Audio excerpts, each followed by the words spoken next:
Ambassador अपने आप चलाई, प्राइम मिनिस्टर ने एम्बेसडर में बैठ के, मैं साथ बैठा, एक सिक्योरिटी का आदमी बैठा, कहने चल तेरी कॉन्स्टिट्यूशन में चल। मुखर्जी नगर ईस्ट में ले गया, कुछ नहीं था। मुखर्जी नगर वेस्ट में ले गया, कुछ नहीं। मॉडल नंबर 1, 2, 3 घूम कर गाड़ी में गए, कुछ भी नहीं था वहाँ पे, कुछ भी नहीं हुआ था। ਜਿਹੜੇ ਇਲਾਕਿਆਂ ਦੇ ਵਿੱਚ ਟਾਈਟਲ ਕਹਿ ਰਿਹਾ ਰਾਜੀਵ ਗਾਂਧੀ ਗਿਆ, ਉਹਨਾਂ ਇਲਾਕਿਆਂ ਵਿੱਚ ਤਾਂ ਕਤਲੇਆਮ ਪੂਰਾ ਜੋਰਾਂ ਸ਼ੋਰਾਂ ਤੇ ਹੋਇਆ। ਸ਼੍ਰੋਮਣੀ ਅਕਾਲੀ ਦਲ ਇਹ ਮੁੱਦਾ ਲੋਕ ਸਭਾ 'ਚ ਉਠਾਏਗਾ और कांग्रेस ਨੂੰ ਇਹਦਾ जवाब देना पड़ेगा।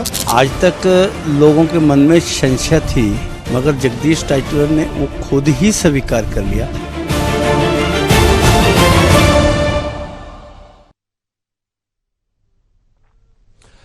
सत श्री अकाल, न्यूज़ 18 पंजाब देख रहे दर्शकों का स्वागत है। मैं हाँ तुहाडे नाल गौरव शुक्ला ते मेरे नाल न्यूज़ 18 पंजाब के सीनियर एडिटर रितेश लखी जी भी जुड़ रहे हैं। ते अज प्राइम टाइम खड़का दे विच असीं जिक्र करांगे 84 का। जी हाँ, 84 के सिख विरोधी दंगिਆਂ ਨੂੰ ਹੋਏ बेशक तकरीबन 34 वरे होण ਨੂੰ ने, पर पीड़ितां दे जख्म अजे भी अल्ले ने ते इंसाफ का इंतजार हो रहा है। पर 84 के मुलजमां दे विचों एक कांग्रेसी आगू जगदीश टाइटलर के बयानों ने इस पूरे मामले को एक नवा मोड़ दे दिता है। न्यूज़ 18 पंजाब दे नाल खास गलबात दे विच जगदीश टाइटलर दे वल्लों दंगिਆਂ समय राजीव गांधी नाल दिल्ली दे विच कार ते घुम्मण दी गल ने सियासी भुचाल लिया दिता है। टाइटलर अपनी सफाई दे रहे हैं, जदों कि विरोधियों को टाइटलर का कबूलनामा नजर आ रहा है। पर सवाल उठता है कि सच है कि टाइटलर के बयान इस मामले को नवा मोड़ दे रहे हैं ते कोई नवा सच इस पूरे मामले सामने आ रहा है। सब ते चर्चा होगी। शुरुआत इस रिपोर्ट तो अपने आप चलाई, प्राइम मिनिस्टर ने एम्बेसडर में बैठ के, मैं साथ बैठा, एक सिक्योरिटी का आदमी बैठा, कहने चल तेरी कॉन्स्टिट्यूशन में चल। मुखर्जी नगर ईस्ट में ले गया, कुछ नहीं था।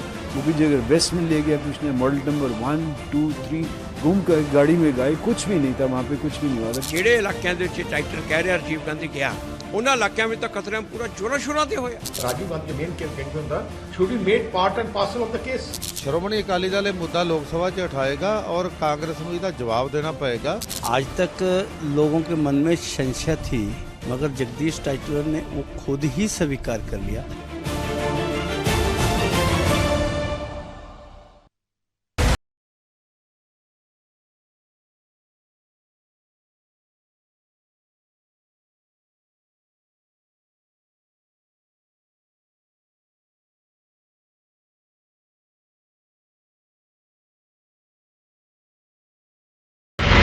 जिन्हां ते 34 सालों तो पिया सी पर्दा। न्यूज़ 18 पंजाब ते जगदीश टाइटलर एक्सक्लूसिव। साल 1984 विच इंदिरा गांधी दे कतल तो बाद दिल्ली दीआं सड़कां ते जो कुछ होया, न्यूज़ 18 पंजाब ते कांग्रेस आगू अते सिख दंगिਆਂ दे मुलजम जगदीश टाइटलर ने बड़ी बेबाकी अते सिलसिलेवार ढंग नाल ਉਹ सब कुछ बयान किया। न्यूज़ 18 पंजाब के सीनियर एडिटर रितेश लखी दी जगदीश टाइटलर नाल खास गलबात विच बहुत कुछ अजिहा सामने आया जिस नाल हर कोई हुण तक अनजान सी। जगदीश टाइटलर ने पहली बार कैमरे सामने दस्सिया कि जब दिल्ली विच सिखां दा कतलेआम हो रहा सी तां राजीव गांधी आखिर कित्थे सन अते की कर रहे सन। तुहानू जान के हैरानी होवेगी कि सिख विरोधी दंगिਆਂ दी अग विच सुलग दे शहर विच उस वक्त दे प्रधान मंत्री राजीव गांधी अते जगदीश टाइटलर बिना किसी सुरक्षा घेरे दे एक गड्डी विच सड़कां ते निकले सन। गड्डी खुद राजीव गांधी चला रहे सन। लखनऊ से आया था, क्योंकि हम तो अगले दिन ही आ गए थे, सवेरे लखनऊ पे आया था। तो राजीव गांधी ने देखा, उन्होंने कहा what the hell are you doing here, go back to your constituency, see what's happening. इससे प्राइम मिनिस्टर बोल रहे, प्राइम मिनिस्टर ओथ ले चुके हुए थे उस वक्त। एंड ऑल द एमपीज मेरे साथ थोड़ी पर्सनल थे, तो कहते जगदीश हॉप इन। एम्बेसडर अपने आप चलाई, प्राइम मिनिस्टर ने एम्बेसडर में बैठ के, मैं साथ बैठा, एक सिक्योरिटी का आदमी बैठा, कहते चल तेरी कॉन्स्टिट्यूंसी में चल। ते हुण ये भी सुनो, एम्बेसडर कार विच सवार हो के राजीव गांधी अते जगदीश टाइटलर दिल्ली दे किना इलाकियां तो निकले सन।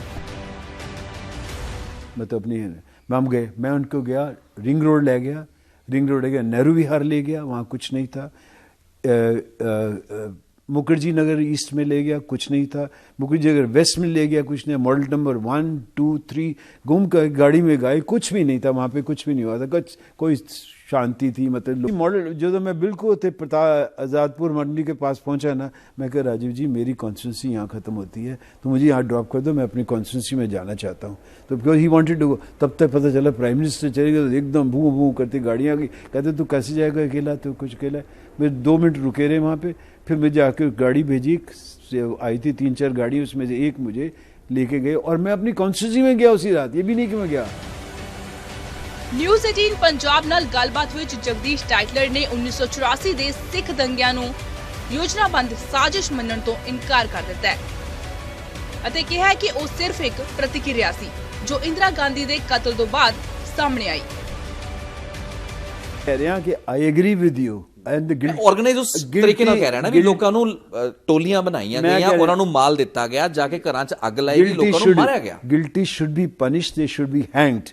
मैं अपने आप कहता हूँ। ਤੁਸੀਂ ਇਹ ਨਾ ਕੋਈ ਵੀ ਆਰਗੇਨਾਈਜ਼ ਨਹੀਂ ਸੀਗਾ। नहीं, इफ यू से कि ऑर्गेनाइज नहीं सीगा। देखो बात सुनो, ऑर्गेनाइज मैं इसलिए नहीं कहता, मैंने इसलिए नहीं कहता क्योंकि यू सी एक I am one of the persons I been accused of, so how can I make a statement like this? आप मुझे बताओ, can I make a statement like this?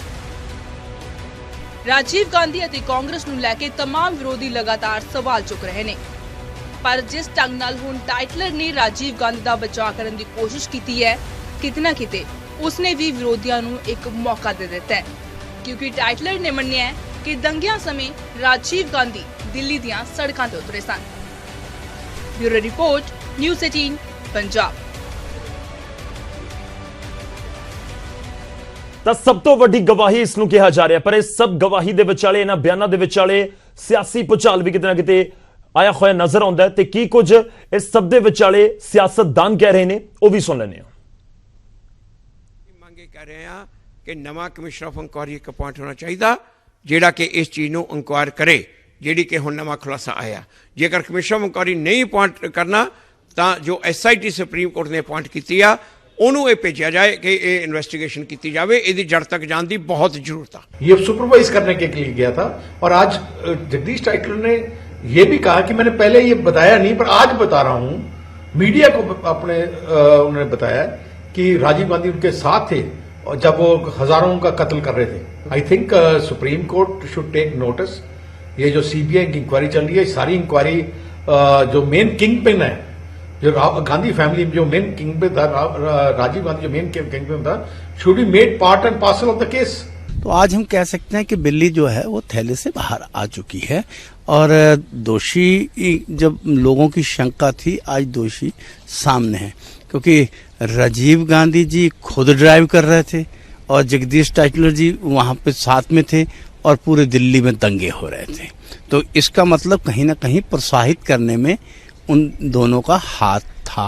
Shiromani Akali Dal ਇਹ ਮੁੱਦਾ ਲੋਕ ਸਭਾ 'ਚ ਉਠਾਏਗਾ ਔਰ ਕਾਂਗਰਸ ਨੂੰ ਇਹਦਾ ਜਵਾਬ ਦੇਣਾ पड़ेगा। मेरा ख्याल है कि राजीव गांधी ने इसको भेजा होगा। मैं ये समझता हूँ कि सबसे बड़ी बात कि यहाँ वो मैसेज देना चाह रहे हैं गांधी फैमिली को कि अगर मेरे पे शिकंजा कसा तो नाम तुम्हारे भी बीच में आ जाएंगे। भारत रत्न जो राजीव गांधी को दिया गया है, हम तुरंत से मांग करते हैं भारत रत्न उनसे वापस लिया जाए। केंद्र सरकार, आज लोकसभा का सेशन चल रहा है, तुरंत से प्रस्ताव पास करे। अब स्पष्ट हो गया जगदीश टाइटलर के कन्फेशन से कि राजीव गांधी ने इस कत्लेआम को एक राजीव देखा भी था और करवाया भी था। I don't believe that. मैं थोड़ा दर्शन है कि Jagdish Tytler cannot say this because there is no truth in this. There is no truth. Jagdish Tytler cannot say this because there is no truth in this. There is no truth. Jagdish Tytler ji ने किस context में क्या बात कही है उसको तोड़ मरोड़ कर, और आज तक मैं समझता हूं कि ये सारी की सारी लोगों की जाने गई, उनके दुख दर्द और उनके उस शौक की घड़ी को ये लोग राजनीतिक रोटियां सेकने से बाज नहीं आते। अकाली आज भी इनकी राजनीति इसी नाम को लेके इतने साल गुजरने के बाद में, और मैं समझता हूं कि जब सुप्रीम कोर्ट ने कहा है कि सारे मसले के ऊपर 2 महीने के अंदर SIT रिपोर्ट सबमिट करे, तो मैं समझता हूं ये एक बहुत अच्छा मौका है। सरकार इनकी है, सुप्रीम कोर्ट के आदेश हैं, इस सारे मसले में दूध का दूध और पानी का पानी सामने आए। कि वो बिना सुरक्षा ते घूम रहे सी, तो घूमन दा मतलब वो की लै रहे ने, मैनू सिर्फ इन्ना पता है कि आपां उन्हां ने साडी मीटिंग दे विच बहुत सख्त शब्दां दे विच राजीव गांधी जी ने कहा see this madness must and. जो ये किते सब कुछ हो रहा है इनू खत्म इक्को दम करन दी जरूरत है। उन्होंने खत्म करवाने वास्ते किते आप गए या अफसर भेजे, मैनू उस गल दा नहीं पता, मैं उस मौके ते उसदा ਆਈ ਵਿਟਨੈਸ ਨਹੀਂ ਹਾਂ, ਪਰ ਉਹ ਬਿਲਕੁਲ ਇਸ ਗੱਲ ਤੇ ਖੇਦ ਸੀ ਉਹਨਾਂ ਨੂੰ ਪੂਰਾ ਜੋ ਹੋ ਰਿਹਾ ਸੀ, ਤੇ ਉਹਦੇ ਵਾਸਤੇ ਉਹ ਹਰ ਯਤਨ ਕਰ ਰਹੇ ਸਨ ਕਿ ਇਹ ਜਿਹੜੀ ਇੱਕ ਅੱਗ ਉਸ ਵਕਤ ਇਹਦੀ ਫੈਲੀ ਸੀ ਕਮਿਊਨਲਿਜ਼ਮ ਦੀ ਦਿੱਲੀ ਦੇ ਵਿੱਚ, ਉਹ ਖਤਮ ਹੋਣੀ ਚਾਹੀਦੀ। एम्बेसडर अपने आप चलाई, प्राइम मिनिस्टर ने एम्बेसडर में बैठ के, मैं साथ बैठा, एक सिक्योरिटी गार्ड में बैठा, कहने चल तेरी कॉन्स्टिट्यूशन में चल। मुखर्जी नगर ईस्ट में ले गया, कुछ नहीं था।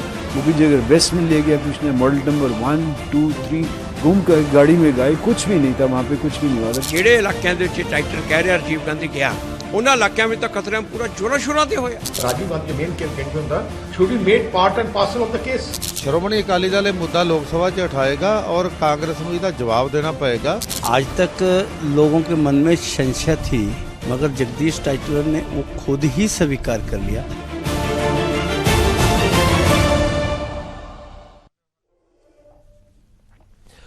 तो 84 ਦੇ ਮੁੱਦੇ ਉੱਤੇ ਜਗਦੀਸ਼ ਟਾਈਟਲਰ ਦੇ ਬਿਆਨਾਂ ਨੇ ਇੱਕ ਵਾਰ ਮੁੜ ਤੋਂ ਸੂਬੇ ਦੀ ਸਿਆਸਤ ਨੂੰ ਭਖਾ ਦਿੱਤਾ। ਬਿਆਨਬਾਜ਼ੀਆਂ ਇਸ ਵਿਚਾਲੇ ਖੂਬ ਹੋ ਰਹੀਆਂ ਨੇ ਤੇ ਜਿਸ ਤਰੀਕੇ ਨਾਲ ਟਾਈਟਲਰ ਨੇ ਬਿਆਨ ਦਿੱਤਾ ਉਸ ਨੂੰ ਕਬੂਲਨਾਮਾ ਵੀ ਦੱਸਿਆ ਜਾ ਰਿਹਾ ਵਿਰੋਧੀਆਂ ਦੇ ਵੱਲੋਂ। ਇਸ ਪੂਰੇ ਮੁੱਦੇ ਉੱਤੇ ਚਰਚਾ ਕਰਾਂਗੇ। ਸਭ ਤੋਂ ਪਹਿਲਾਂ ਤੁਹਾਡਾ ਤਾਰੁਫ ਕਰਵਾ ਦਈਏ, ਜਿਹੜੇ ਮਹਿਮਾਨ ਸਾਡੇ ਨਾਲ ਜੁੜ ਰਹੇ ਨੇ ਇਸ ਚਰਚਾ ਦੇ ਵਿੱਚ ਸ਼ਾਮਲ ਹੋਣਗੇ। ਸਾਡੇ ਨਾਲ ਜਿਵੇਂ ਮੈਂ ਤੁਹਾਨੂੰ ਪਹਿਲਾਂ ਵੀ ਦੱਸਿਆ ਕਿ ਸਾਡੇ ਨਾਲ ਰਿਤੇਸ਼ ਲੱਖੀ ਜੀ ਸਾਡੇ ਸੀਨੀਅਰ ਐਡੀਟਰ ਨੇ ਨਿਊਜ਼ 18 ਪੰਜਾਬ ਦੇ, ਤੇ ਨਾਲ ਹੀ ਸਾਡੇ ਨਾਲ ਦਲਜੀਤ ਸਿੰਘ ਚੀਮਾ ਜੀ ਨੇ ਜੋ ਕਿ ਸ਼੍ਰੋਮਣੀ ਅਕਾਲੀ ਦਲ ਨੂੰ ਰਿਪਰੈਜ਼ੈਂਟ ਕਰਨਗੇ, ਸਾਬਕਾ ਕੈਬਨਿਟ ਮੰਤਰੀ ਨੇ।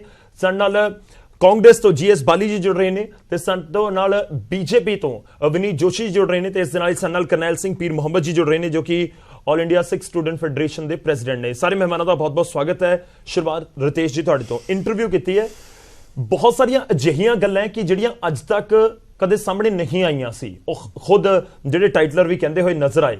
ਪਰ ਇਹ ਜਿਹੜੇ ਪੁਆਇੰਟਸ ਨੇ ਇਸ ਨੂੰ ਕਿਸ ਤਰੀਕੇ ਨਾਲ ਦੇਖਿਆ ਜਾਵੇ ਤੇ ਖਾਸ ਗੱਲਾਂ ਜਿਹੜੀਆਂ ਤੁਹਾਨੂੰ ਕੀ ਲੱਗਿਆ ਕਿ ਬਾਡੀ ਲੈਂਗੁਏਜ ਜਦੋਂ ਤੁਸੀਂ ਗੱਲਬਾਤ ਉਹਨਾਂ ਦੇ ਨਾਲ ਕਰ ਰਹੇ ਸੀ ਇਸ ਪੂਰੇ ਮਾਮਲੇ ਉੱਤੇ?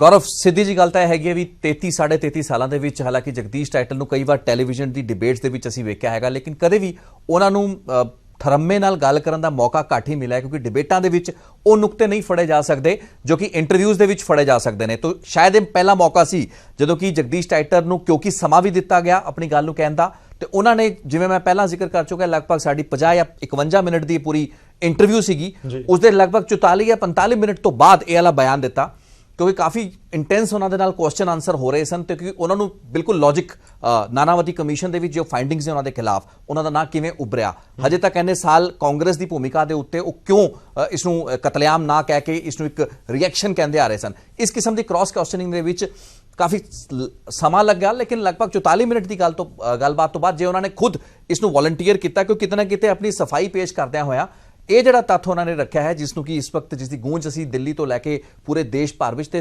ਵਿਦੇਸ਼ਾਂ ਪਾਰ ਵੀ ਸਮਝ ਪਾ ਰਹੇ ਹਾਂ, ਉਹ ਇੱਕ ਅਹਿਮ ਬਿਆਨ ਸੀ, ਅਹਿਮ ਗਵਾਹੀ ਸੀ ਜੋ ਕਿ ਉਹਨਾਂ ਨੇ ਖੁਦ ਦੱਸਿਆ। ਪਹਿਲੀ ਵਾਰ ਨਾ ਸਿਰਫ ਮੀਡੀਆ ਨੂੰ ਦਿੱਤੀ ਹੈ ਬਲਕਿ ਕਿਸੇ ਕਮਿਸ਼ਨ ਕਿਸੇ ਅਦਾਲਤਾਂ ਦੇ ਵਿੱਚ ਵੀ ਇਹ ਰਿਕਾਰਡ ਨਹੀਂ ਹੈ, ਇਹ ਫੈਕਟ ਰਿਕਾਰਡ ਨਹੀਂ ਹੈ ਵੀ ਰਾਜੀਵ ਗਾਂਧੀ ਦੀ ਜਿਹੜੀ ਭੂਮਿਕਾ ਸੀ। ਹਾਲਾਂਕਿ ਹੁਣ ਇਹ ਵੀ ਸਮਝਣ ਦੀ ਵਾਲੀ ਗੱਲ ਹੈ ਵੀ Akali Dal, all India Sikh student federation, Delhi Gurdwara management committee ਤੇ BJP ਇਹ ਐਸੀਆਂ ਧਿਰਾਂ ਨੇ ਜਿਨ੍ਹਾਂ ਨੇ ਕਿ ਇਸ ਬਿਆਨ ਦੀ ਇੰਟਰਪ੍ਰੀਟੇਸ਼ਨ ਬਿਲਕੁਲ ਉਲਟ ਲਈ ਹੈਗੀ ਹੈ, ਲੇਕਿਨ ਜ਼ਾਹਿਰੀ ਤੌਰ ਤੇ ਇਹ ਤੱਥਾਂ ਦਾ ਸਾਹਮਣੇ ਆਣਾ ਕਿਤੇ ਨਾ ਕਿਤੇ ਇੱਕ ਨਵੀਂ ਡਿਬੇਟ ਨੂੰ ਜਨਮ ਦਿੰਦਾ ਹੈਗਾ।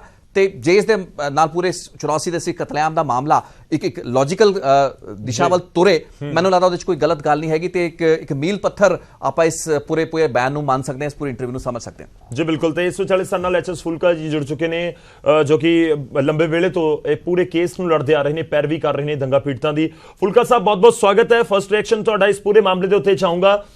ਇੰਟਰਵਿਊ ਉਮੀਦ ਕਰਦਾ ਕਿ ਤੁਸੀਂ ਵੀ ਪੂਰੀ ਸੁਣੀ ਹੋਵੇਗੀ। ਕਿੰਨੀ ਵੱਖਰੀਆਂ ਸਟੇਟਮੈਂਟਸ ਨਜ਼ਰ ਆ ਰਹੀਆਂ ਨੇ ਜਿਹੜੀਆਂ ਹੁਣ ਤੱਕ CBI ਦੇ ਸਾਹਮਣੇ ਜਾਂ ਜਿਹੜਾ ਵੀ ਕਮਿਸ਼ਨ ਹੁਣ ਤੱਕ ਇਨਕੁਆਇਰੀ ਕਰ ਚੁੱਕਿਆ ਹੈ ਜਗਦੀਸ਼ ਟਾਈਟਲਰ ਤੋਂ, ਔਰ ਇਸ ਇੰਟਰਵਿਊ ਦੇ ਵਿੱਚ ਜਿਹੜੀਆਂ ਸਟੇਟਮੈਂਟਸ ਨੇ? ਪਹਿਲੀ ਗੱਲ ਤਾਂ ਮੈਂ ਤੁਹਾਡੇ ਚੈਨਲ ਨੂੰ ਵਧਾਈ ਦੇਣਾ ਤੇ ਰਿਤੇਸ਼ ਲੱਖੀ ਨੇ ਤਿਆਰੀ ਬਹੁਤ ਅੱਛੀ ਕੀਤੀ ਹੋਈ ਸੀ ਤੇ ਟਾਈਟਲਰ ਨੇ ਉਹਨੂੰ ਉਲਝਾਉਣ ਦੀ ਕੋਸ਼ਿਸ਼ ਕੀਤੀ ਪਰ ਉਲਝੇ ਨਹੀਂ, ਆਪਣਾ ਫੋਕਸਡ ਰਹੇ। ਉਹਦੀ ਰਿਤੇਸ਼ ਲੱਖੀ ਨੂੰ ਵੀ ਬਹੁਤ ਬਹੁਤ ਇਸ ਗੱਲ ਦੀ ਵਧਾਈ ਤੇ ਧੰਨਵਾਦ।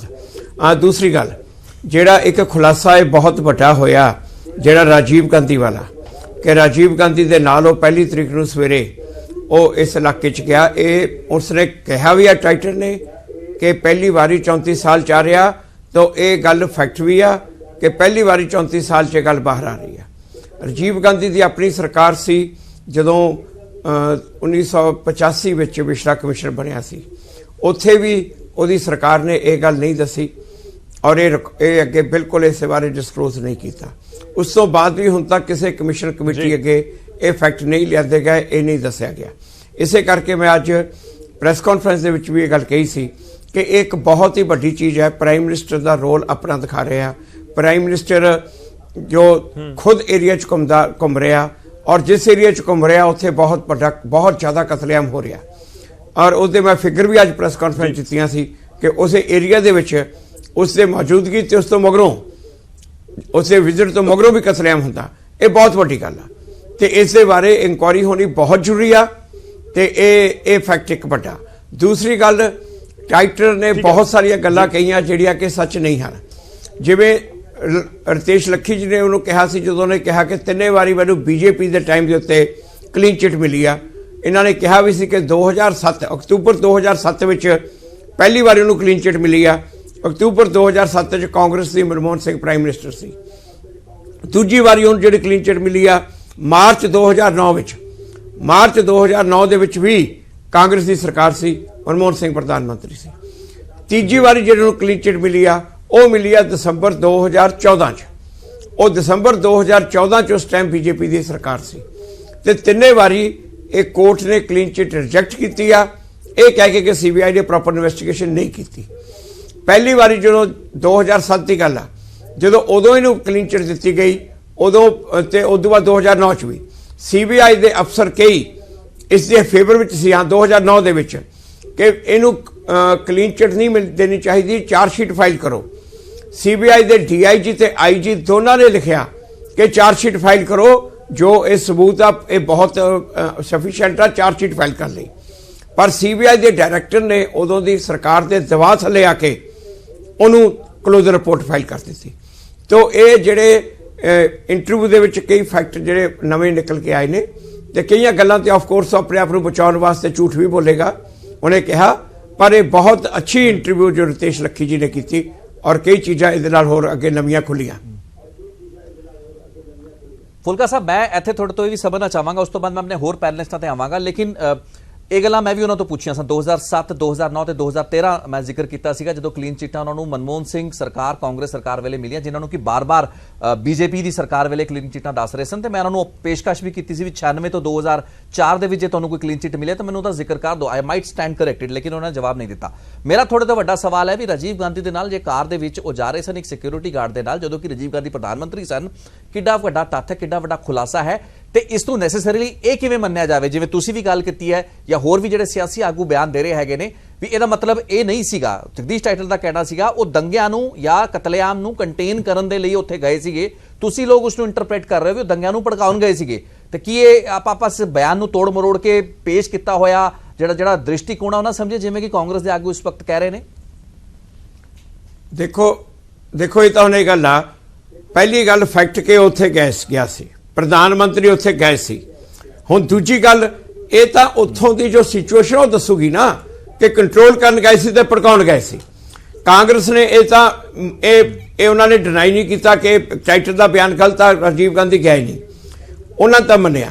ਪਰ ਜਦੋਂ ਉੱਥੇ ਦੀ ਸਿਚੁਏਸ਼ਨ ਇਹ ਦਿਖਾ ਰਹੀ ਆ ਕਿ ਕਤਲੇਆਮ ਚੱਲ ਰਿਹਾ ਔਰ ਉਸ ਦੇ ਵਿਜ਼ਿਟ ਤੋਂ ਮਗਰੋਂ ਕਤਲੇਆਮ ਹੋਰ ਵਧਿਆ ਤੇ ਫਿਰ ਇਥੋਂ ਕੀ ਅੰਦਾਜ਼ਾ ਲੱਗਦਾ ਜੀ, ਇਹੋ ਲੱਗਦਾ ਭੜਕਾਉਣ ਗਏ ਸੀ। ਦੂਜੀ ਗੱਲ, ਜੇਕਰ ਉਹ ਕੰਟਰੋਲ ਕਰਨ ਗਏ ਸੀ ਤਾਂ ਮਿਸ਼ਰਾ ਕਮਿਸ਼ਨ 'ਚ ਰਾਜੀਵ ਗਾਂਧੀ ਦੀ ਆਪਣੀ ਸਰਕਾਰ ਨੇ ਇਹ ਗੱਲਾਂ ਕਿਉਂ ਲੁਕੋਈਆਂ?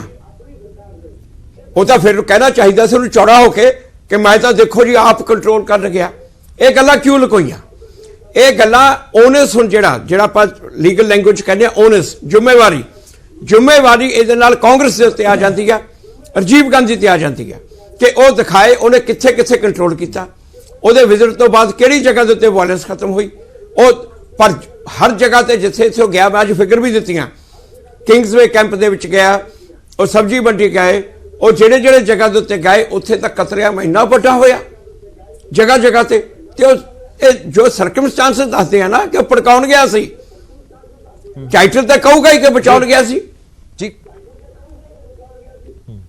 ਠੀਕ ਹੈ ਜੀ ਫੁਲਕਾ ਜੀ, ਮੈਂ ਇੱਥੇ ਚਾਹਾਂਗਾ ਅਸੀਂ ਆਪਣੇ ਹੋਰ ਪੈਨਲਿਸਟਾਂ ਦਾ ਵੀ ਇੱਕ ਰਿਐਕਸ਼ਨ ਸਾਹਿਬ ਦਾ ਜ਼ਰੂਰ ਲੈ ਲਈਏ।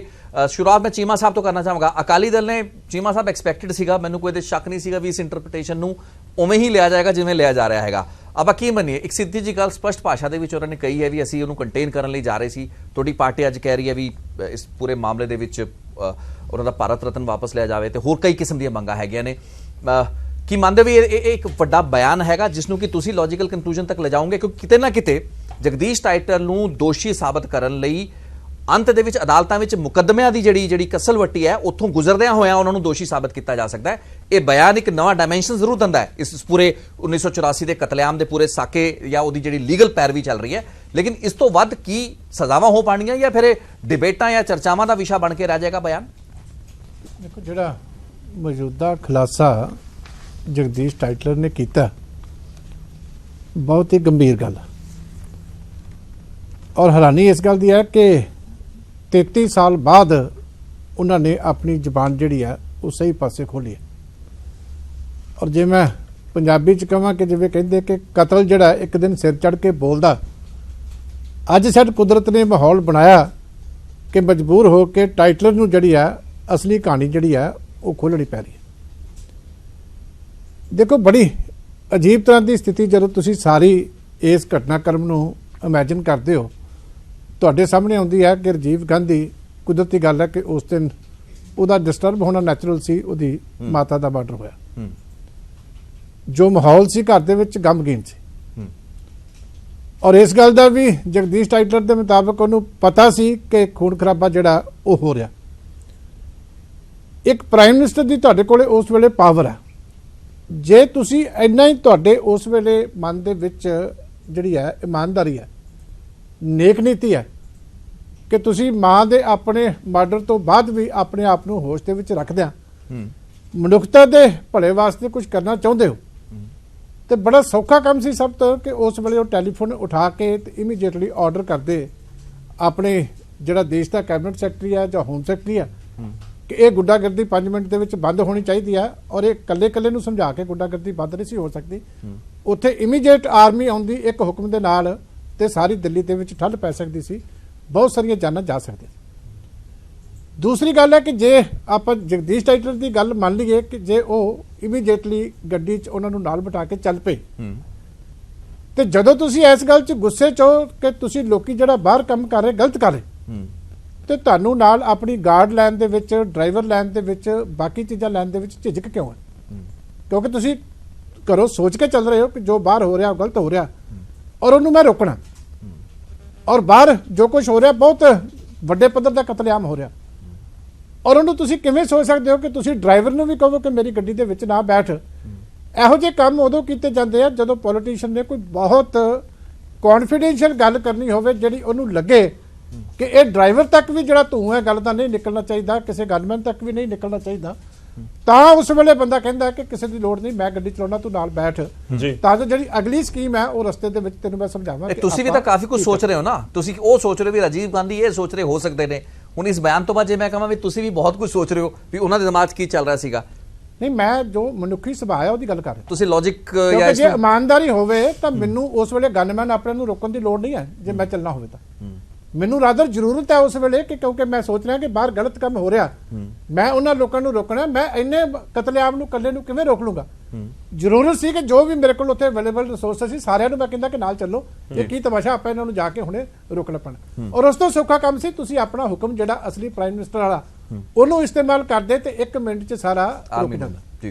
ਫਿਰ ਜਿਸ ਤਰ੍ਹਾਂ ਜਗਦੀਸ਼ ਟਾਈਟਲਰ ਜੀ ਦੱਸ ਰਹੇ ਆ, ਮੈਂ ਦਾਅਵੇ ਨਾਲ ਕਹਿ ਸਕਦਾ ਕਿ ਇਹ ਜਿਹੜੀ ਕੱਲੇ ਉਹਦੇ ਟੀਵੀ ਤੇ ਛਪੇ ਸ਼ਬਦ ਆ ਜਿਹੜੇ ਉਸ ਵੇਲੇ ਚੱਲੇ ਸੀ ਕਿ ਜਦ ਬੜਾ ਪੇੜ ਗਿਰਤਾ ਹੈ ਧਰਤੀ ਕਾਂਪਦੀ ਹੈ, ਇਹ ਸ਼ਾਇਦ ਉਸੇ ਨਫ਼ਰਤ ਦੀ ਅੱਗ ਦੇ ਵਿੱਚੋਂ ਨਿਕਲੀ ਸਾਰੀ ਇਹ ਪਲਾਨ ਸੀ ਜਿਨੇ ਐਡਾ ਵੱਡਾ ਨੁਕਸਾਨ ਦਿੱਲੀ ਦੇ ਵਿੱਚ ਕੀਤਾ ਕਿ 3000 ਤੋਂ ਵੱਧ ਸਿੱਖਾਂ ਦਾ ਕਤਲੇਆਮ ਜਿਹੜਾ ਉਹ ਹੋ ਗਿਆ। ਠੀਕ ਹੈ, ਮੈਂ ਇਸ ਕਰਕੇ ਇੱਕ ਹੋਰ ਵੱਡੀ ਗੱਲ ਹੈ ਕਿ ਹੁਣ ਤੱਕ ਅਸੀਂ ਇਹ ਕਹਿੰਦੇ ਰਹੇ ਹਾਂ ਕਿ ਐਡਾ ਵੱਡਾ ਕਤਲੇਆਮ ਹੋ ਗਿਆ, ਕੋਈ ਵੀ ਕਾਂਗਰਸ ਦਾ ਟਾਪ ਦਾ ਲੀਡਰ ਜਦੋਂ ਵੀ ਕੋਈ ਇਨਕੁਆਇਰੀ ਹੁੰਦੀ ਹੈ ਉਹਨੂੰ ਦਬਾਉਣ ਵਾਸਤੇ ਇਸ ਪੱਧਰ ਤੱਕ ਕਿਉਂ ਜਾਂਦਾ? ਕਿਸੇ ਨਾ ਕਿਸੇ ਦੀ ਜ਼ਮੀਰ ਜਾਗਣੀ ਚਾਹੀਦੀ ਆ।